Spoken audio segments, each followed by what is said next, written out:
அரசு பள்ளி படிக்கிற பிள்ளை ஹிந்தி படிக்க வேண்டாமா, மூணாவது மொழி படிக்க வேண்டாமா அப்படின்னு கேட்டால் படிக்க வேண்டாம்னு சொல்லுங்க. படிக்கவே வேண்டாம். நம்ம ஹிந்தி கத்துக்கலாமா கத்துக்க வேண்டாமா? ஹிந்தி கத்துக்கணும். ஏன்டா ஹிந்தி கத்துக்கணும்? நம்ம வந்து 4 இடத்துக்கு போகணும்னா ஹிந்தி வேணும். ஆமா, அங்க போய் முழிச்சுக்கிட்டு நிக்க முடியாது. உங்களை எதிர்பார்த்து நான் வர முடியாது. அதனால ஹிந்தி தெரியணும் முக்கியமா. ஸ்கூல்ல நம்மளோட ஸ்கூல்ல வந்து ஹிந்தி வேணும்னு பண்ணலாமா? ஆமா ஆமா, ஹிந்தி கண்டிப்பா வேணும். ஹிந்தி சொல்லி கொடுக்கணும். ஆமா, சரிக்கா. நம்ம வந்து பேரறிஞர் அண்ணா சொல்லி கொடுத்த நமக்கு இருமொழி கொள்கை இருக்கிறது. நமக்கு வந்து தமிழும் ஆங்கிலமும் இந்த மாநிலத்தில் மிக வளமையாக இருக்கிறது. அதனால எங்களுக்கு மூணாவது மொழி வேண்டாம். இந்தியாவில் யாருமே படிக்க மாட்டாங்களா மூணாவது மொழி? நம்ம பிள்ளை மட்டும் மூணாவது மொழி படிக்கணுமா? நான் என்ன சொல்றீங்களோ போட்டுருவீங்களா? நானும் கவர்மெண்ட் ஸ்கூல்ல தான் படித்தேன். ஏன்னா எனக்கு வந்து டீச்சர்ஸே இல்லை. நானும் கவர்மெண்ட் ஸ்கூல்ல தான் படித்தேன். எனக்கு வந்து டீச்சர்ஸ் அங்கே எதுவுமே இல்லை. அதனால என் குழந்தைக்கு அந்த மாதிரி இருக்க வேணாம்னு சொல்லிட்டு. மொழி அறிவு இல்லை, பாடம் தான் அறிவு, பொருள் தான் அறிவு, சப்ஜெக்ட் தான் நாலேஜ். அந்த புள்ள தெரிஞ்சிக்க வேண்டியது பாடத்தை தான், மொழி இல்லை. அந்த பாடத்தை நல்லா படித்தா பின்னாடி அவசியம் ஏற்படும் போது புள்ள மொழியை படிச்சுக்கும். இருந்தாலும் நல்லது தானேப்பா. வெளிநாட்டுக்கு எங்கேயாவது போனாலும் அவங்களுக்கு யூஸ் ஆகும்ல. தமிழையே பற்றி பேசிக்க முடியாது. ஒரு நல்ல ஒரு இது வேணும்னா அதுவும் வேணும் தான். ஆமா, வேணும் தான். எல்லாமே வேணும் தான்.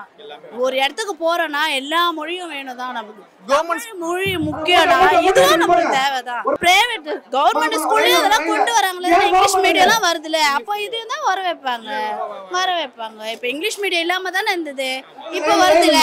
எல்கேஜி யூகேஜிலாம் கவர்மெண்ட்லேயே கொடுக்குறாங்க. நான் வந்து இந்த திராவிட மாடல் அரசின் அனைத்து சாதனைகளையும் சொல்லி இந்த ராத்திரியை சிவராத்திரியாக்க விரும்பலை. நான் எல்லாம் செய்யறதான் சொல்றாங்க. ஆனா செய்யறாங்களா கரெக்டா? அவங்க செஞ்சுட்டு போனதை தான் சொல்லின்னு இருக்கிறாங்க. இவங்க வந்ததுல இருந்தே எல்லாமே நஷ்டத்துல தான் போகுதுன்னு பேசிக்கிறாங்க. சரி, டாஸ்மாக் தேவையா தேவையில்லை? டாஸ்மாக் அது சொல்ல முடியாது. ஹிந்தி தேவையில்லைன்னு சொல்லிட்டீங்க. டாஸ்மாக் தேவையா தேவையில்லையா? டாஸ்மாக் தேவைப்படும்.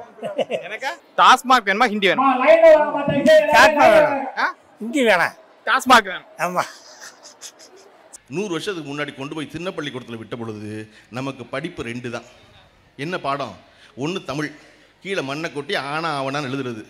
2வது நம்பர், எண். அதனால தான் எண்ணும் எழுத்தும் கண்ணனத்தகும்னா 2 தான் படித்தோம்.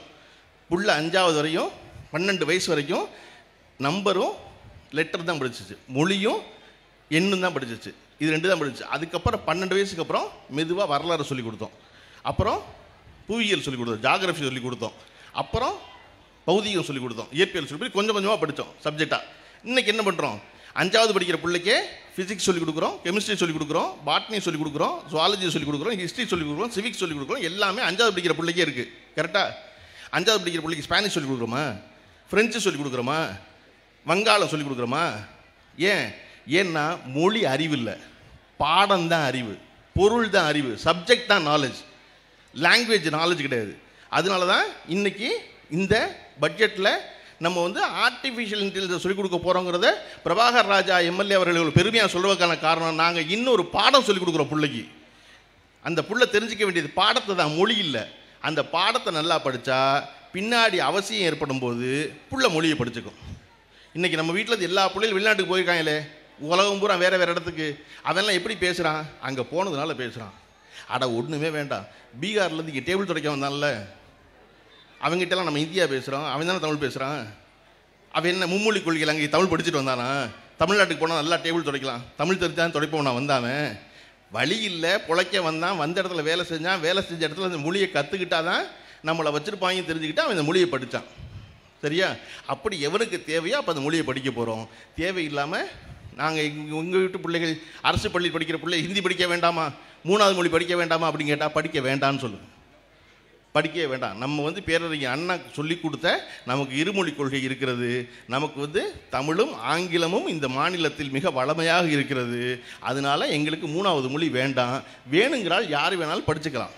இங்கே இந்தி பிரச்சார சபை இருக்குது, ஃப்ரெஞ்சு கிளாஸ் இருக்குது, யார் வேணால் படிச்சுக்கலாம். பள்ளிக்கூடத்தில் ஒரு மொழியை சேர்ப்பது என்பது அந்த பிள்ளைக்கான சுமை. தேவையில்லாமல் ராத்திரி உட்காந்து வீட்டில் யார் சொல்லிக் கொடுப்பா அந்த பாடத்தை? எங்கே போய் படிக்க அந்த புட்டத்தை? அப்போ அது தேவையில்லை. இங்கே பொருள் தான் அறிவு, சப்ஜெக்ட் தான் அறிவு.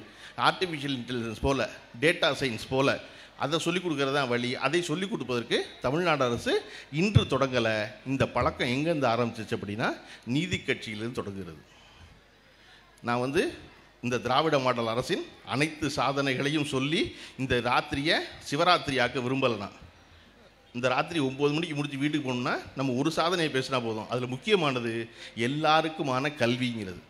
அது எங்கே தொடங்குது அப்படின்னா நீதி கட்சி காலத்தில் பிராமணை மட்டுமே படிச்சுக்கிட்டு இருக்கும் பொழுது பிட்டி தியாகராயர் என்பவர் ஏன் மற்ற சாதிகளில் ஒடுக்கப்பட்ட சாதியில் படிக்க வர மாட்டேங்கிறாங்க அப்படின்னா அவன் பூரா பசியில் இருக்கான், அவன் பூரா வறுமையில் இருக்கான், அவன் பூரா வேலைக்கு போகிறான் என்பதை உணர்ந்த பிட்டி தியாகராயர் முதல்ல சென்னை மாகாணத்தில் 1920களில் மதிய உணவு வழங்கி பள்ளிக்கூடத்துக்கு பிள்ளைகளை வர வச்சார்.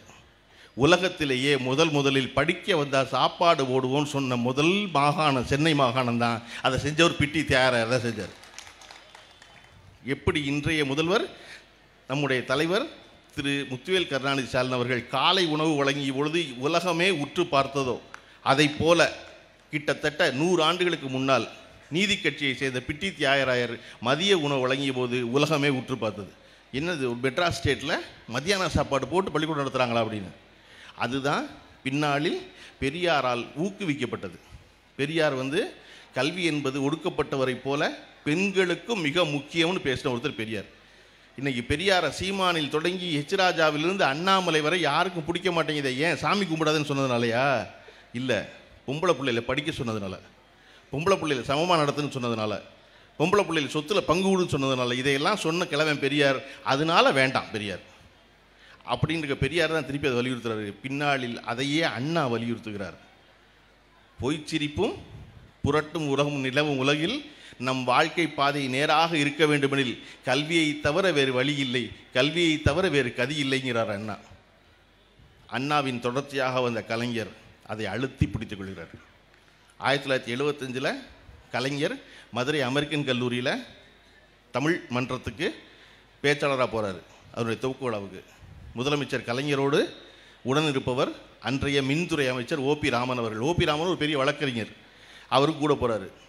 அந்த கூட்டத்தில் கலைஞரை வரவேற்றி பேசிய மதுரை அமெரிக்கன் கல்லூரியினுடைய மாணவர் மன்ற செயலாளர் சொல்கிறாரு, கலைஞர் ஒரு படிக்காத மேதை, கலைஞர் ஒரு படிக்காத மேதை. படிப்பு ஒருவர் வாழ்க்கையில் முன்னேறுவதற்கு ஒன்றும் அத்தனை கட்டாயமில்லை என்பதற்கு வாழும் உதாரணம்தான் கலைஞர்.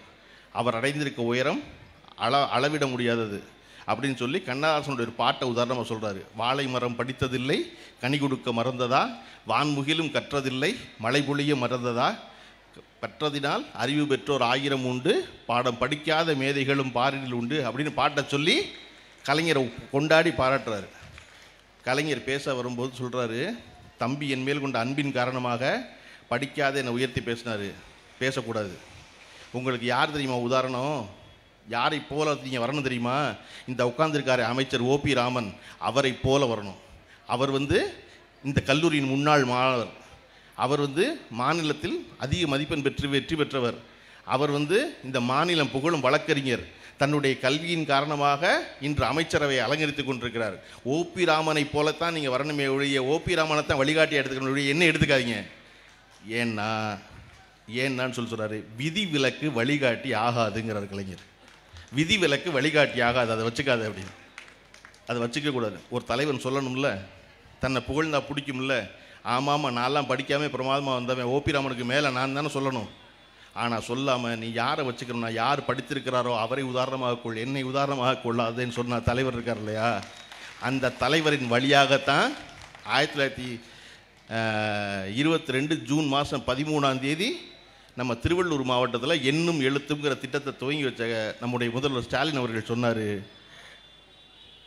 வாழ்க்கையில் தரம் உயர்வதற்கு ஒரே வழி கல்வி மட்டும்தான். படிக்காத ஒருவர் சாதித்தார் என்று யாரையாவது காட்டினால் படித்ததனால் சாதித்த 1,00,000 பேரை நம்மால் காட்ட முடியும். படிக்காமல் ஒருத்தர் சாதித்தார் என்று சொல்வது நம்மளை சூழ்ச்சி வலையில் சிக்க வைப்பது. இவனெல்லாம் படித்து விட்டானே என்ற எரிச்சலில் சொல்வதது. அதனால் படியுங்கள் படியுங்கள் படியுங்கள்னாரு தலைவர் ஸ்டாலின் அவர்கள்.